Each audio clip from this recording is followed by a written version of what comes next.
Yoktur. Niye yoktur? Çünkü bir antiteli B antigeni olmağa koymur. Çattı. Yani bunun terkibinde A antigeni var ama B antiteli var. Çattı. Ne var?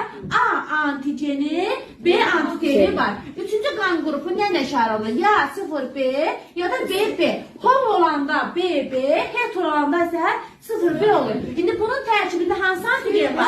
B antigeni var. Antigeni B'dir. Hansı antigeni? Niye antiteli var? A antigeni olmağa koymur. Şimdi geldik dördüncü kan grubu. Ne işaretli? A, B ile.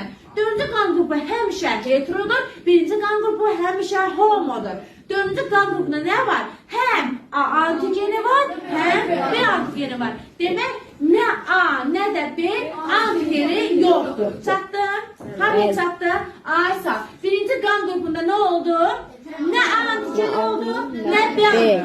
Çünkü A ve B antigeni var. Dördüncü kan grubunda hem A antigeni var hem B antigeni var. Çünkü A ve B antigeni yoktur. İkinci kan grubunda A antigeni var, B antigeni var. Dördüncü kan grubunda B antigeni var, A antigeni var. Oldu. Dördüncü kan